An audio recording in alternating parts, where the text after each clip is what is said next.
Innal hamdalillah nahmaduhu wa nasta'inuhu wa nastaghfiruhu wa na'udzu billahi min shururi anfusina wa min sayyiati a'malina man yahdihillahu fala mudilla lahu wa man yudlil fala hadiya lahu wa ashhadu an la ilaha illallah wahdahu la sharika lahu وأشهد أن محمدًا عبده ورسوله لا نبي بعده نصلي ونسلم على رسولنا الأمين وعلى آله وأصحابه ومن تبعهم بإحسان إلى يوم الدين وبعد ولقد قال الله عز من قائل يا أيها الذين آمنوا اتقوا الله حق تقاته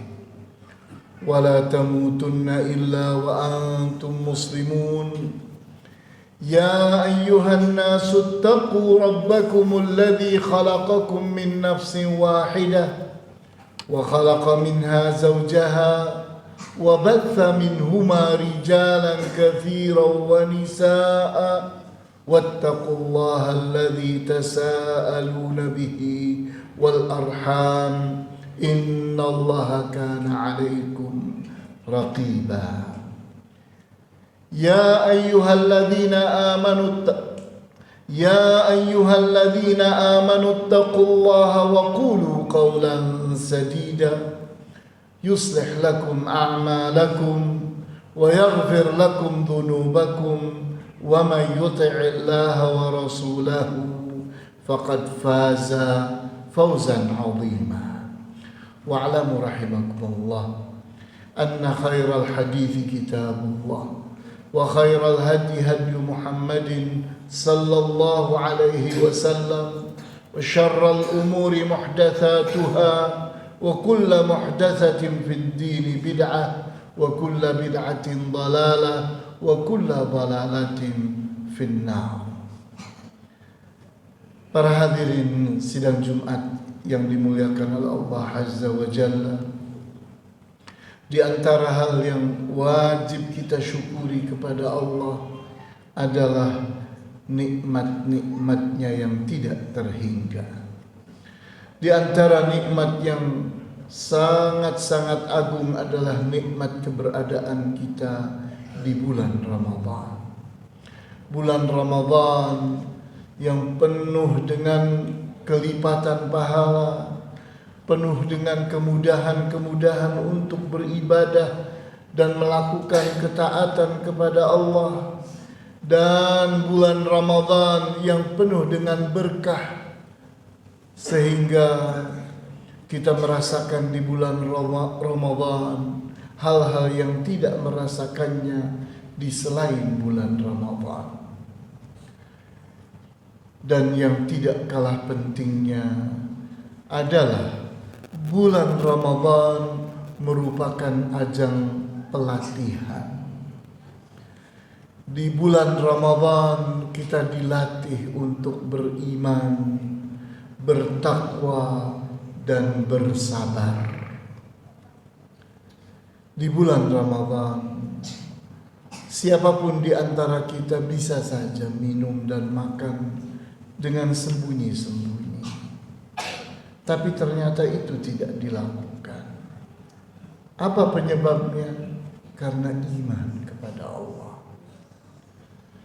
Padahal kalau seseorang mau, dengan mudahnya dia minum di kamar mandi, atau dia sembunyi-sembunyi membawa makanan dan minuman, bisa saja. Tapi ternyata tidak mau dilakukan. Kenapa itu?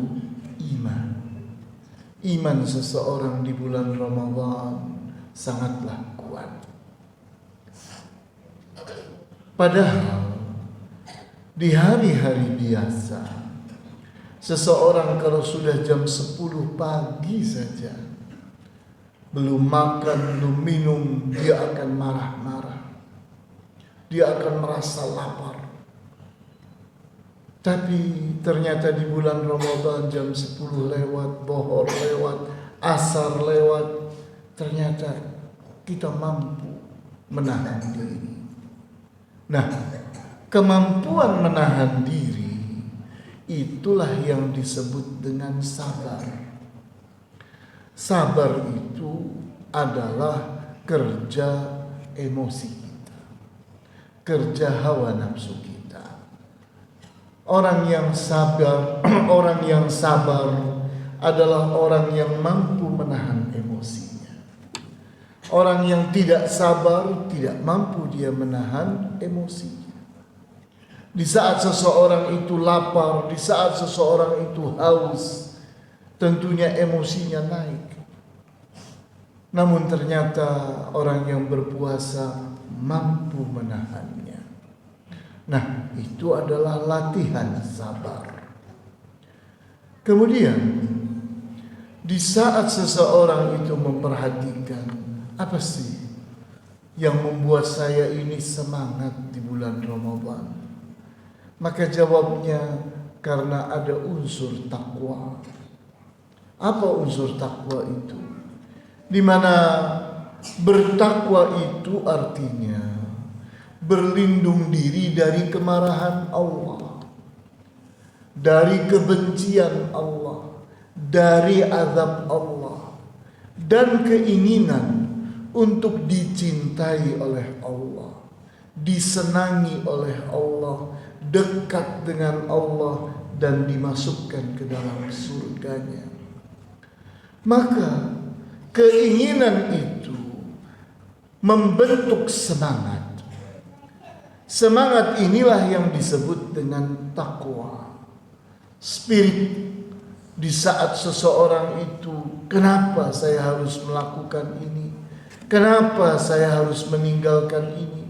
Maka kita pun menjawab, karena ini diperintahkan oleh Allah, karena ini dilarang oleh Allah. Saya berharap dapat pahala dari Allah dari ini.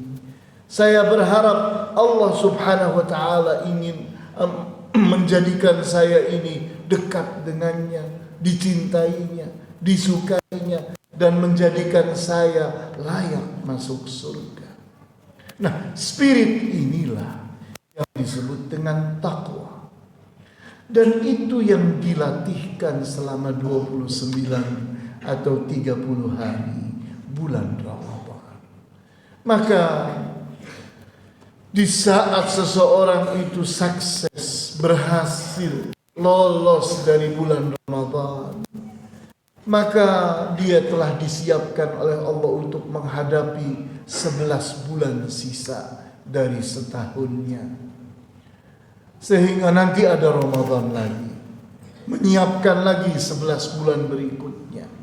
Sehingga dengan bulan Ramadan seseorang disiapkan untuk kuat imannya, sabarnya, takwanya sepanjang tahun. Oleh karena itu kita lihat bulan Ramadan memang berbeda. Bulan Ramadan tidak bisa disamakan dengan bulan yang lainnya.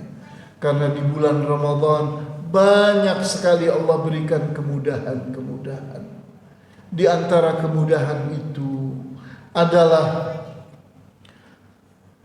pada saat bulan Ramadan datang, di malam pertama bulan Ramadan sudah langsung Allah merantai, mencancang, mengikat setan-setan dan jin-jin yang durhaka kepadanya.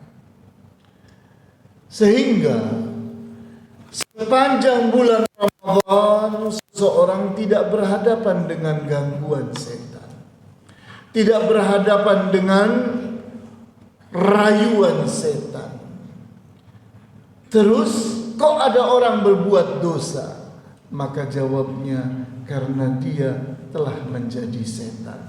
Tidak butuh setan, tidak butuh dirayu-rayu. Kenapa? Karena hawa nafsu manusia itu bisa jadi setan. Hawa nafsu ini menghalangi orang.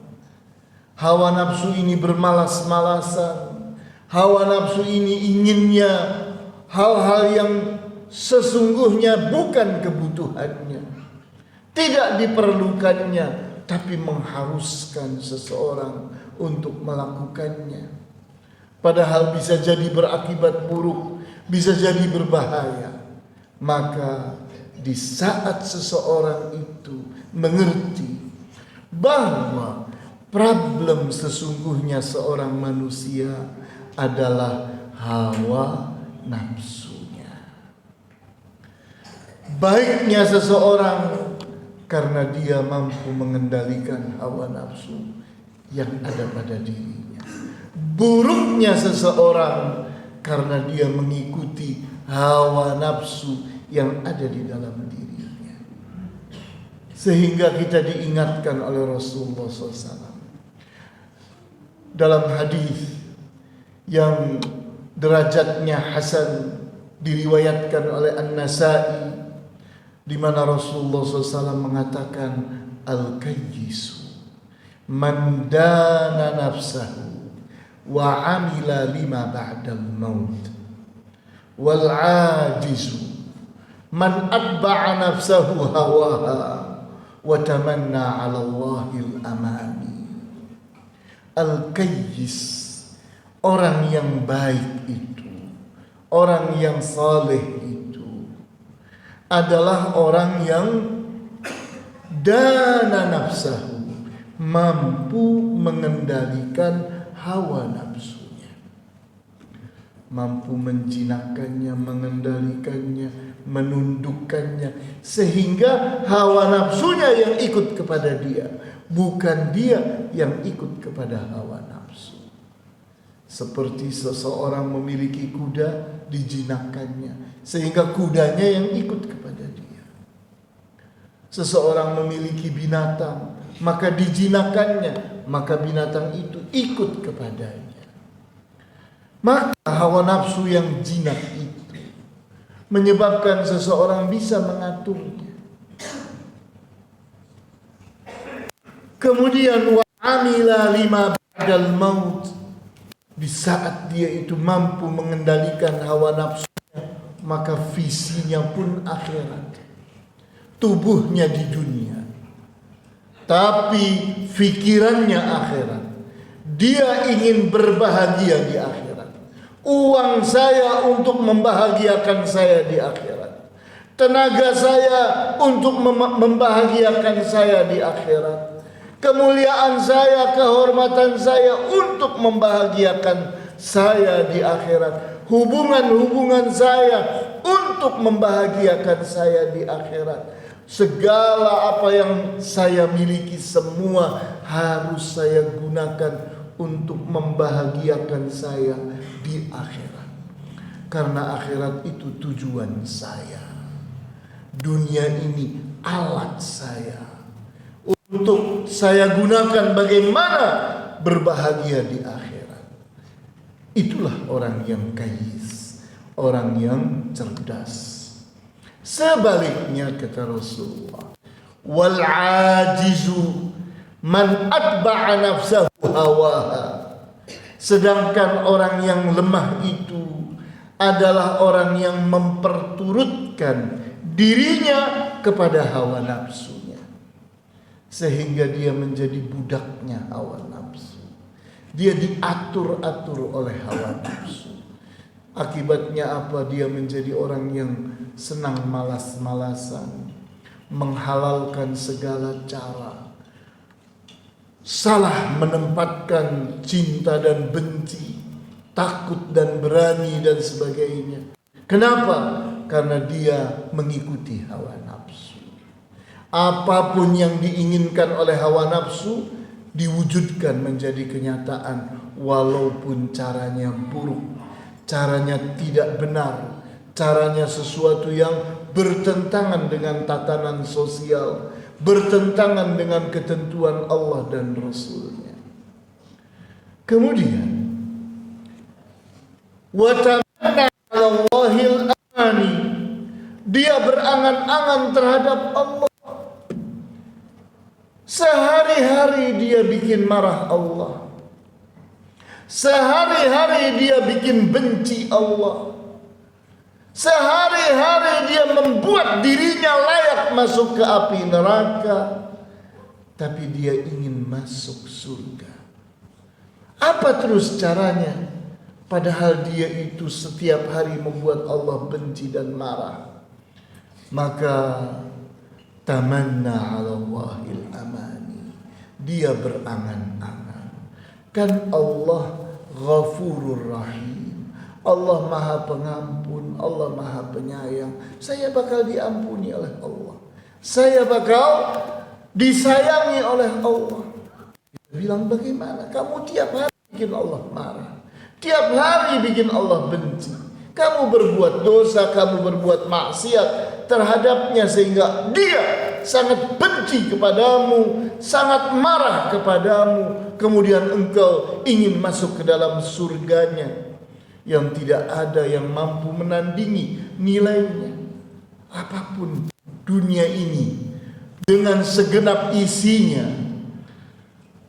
digunakan untuk masuk surga, tidak akan dilayani oleh Allah karena terlalu murah dunia ini dibandingkan dengan surga. Sementara seseorang berkorban dengan dunianya, dia tidak mau. Kenapa? Dia menuruti hawa nafsunya. Maka di bulan Ramadan manusia itu dilatih untuk menjadi orang yang saleh, orang yang kayyis, orang yang mampu menundukkan hawa nafsunya. Tubu ilallahi wastaghfiruhu lidzunubikum yatubullahu alaikum wa yaghfir lakum dzunubakum.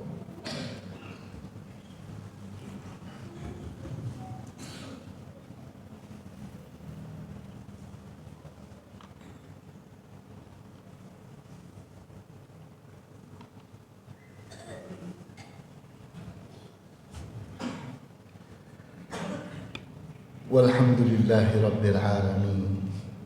Wabihi nasta'in ala umuri dunya waddin.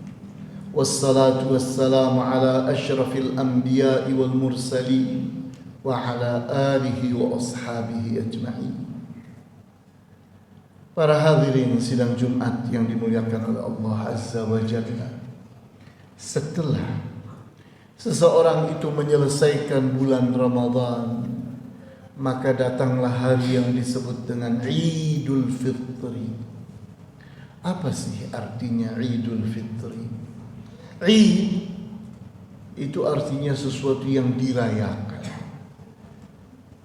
Kenapa dirayakan? Disebutkan Al-Fitri. Al-Fitri itu artinya fitrah. Fitrah itu apa sih? Fitrah itu adalah nurani. Setiap manusia itu memiliki nurani, di mana nurani itu adalah lubuk jiwa setiap orang. Dengan nurani itu seseorang berempati, bersimpati, mengenali mana baik, mana buruk, mana benar, mana salah, mana manfaat, mana bahaya. Dia mengerti itu tanpa belajar. Kenapa?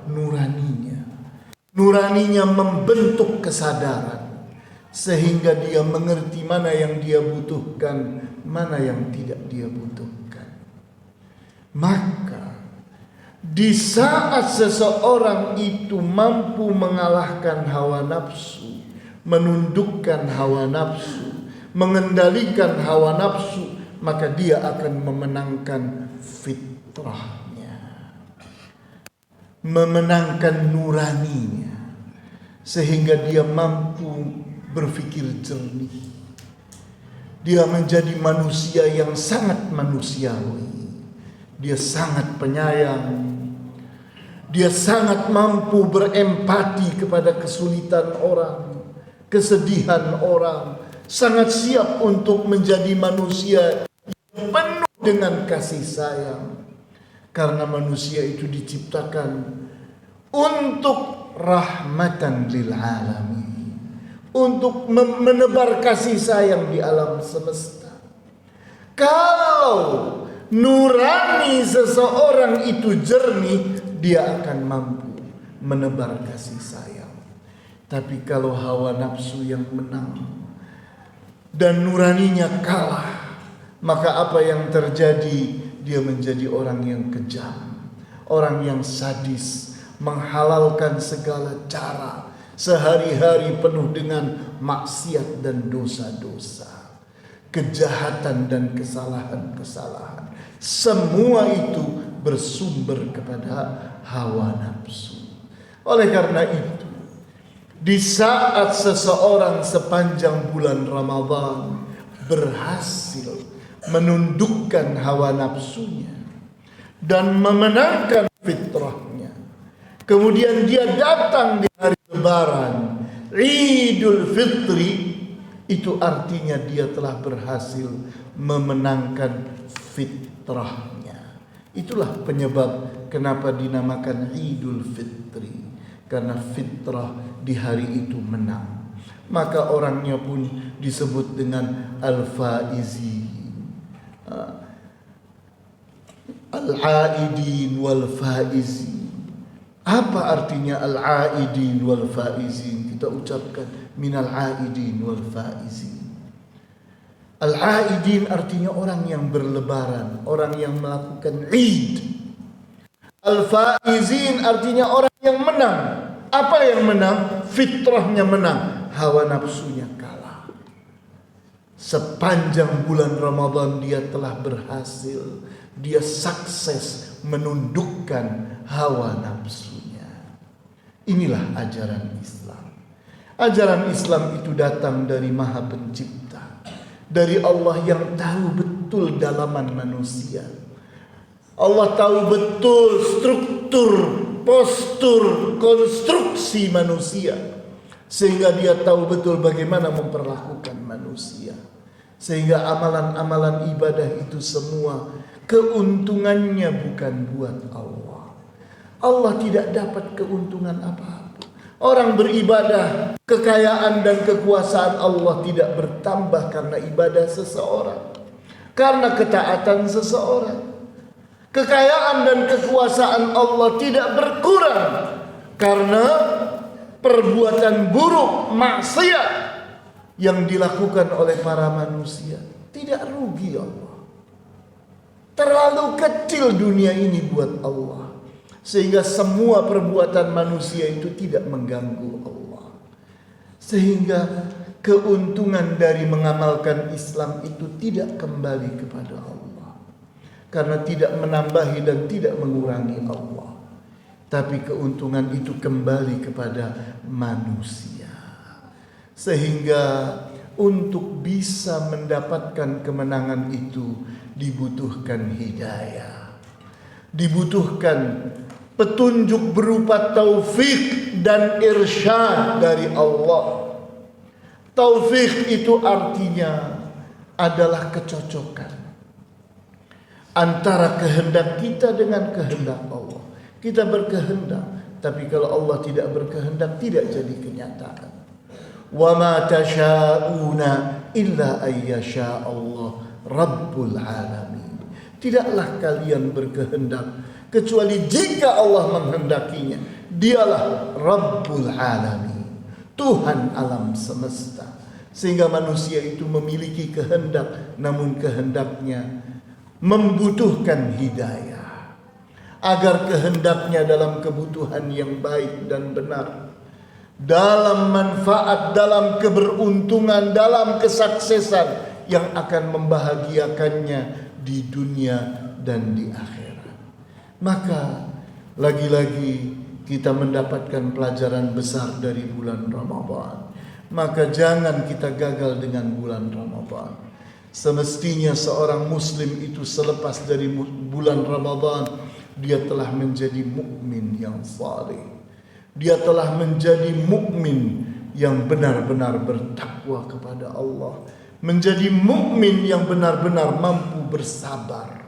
Bersabar menghadapi nikmat-nikmat Allah, bersabar menghadapi musibah-musibah yang Allah tetapkan terhadap siapapun di antara muslimin, di antara para manusia.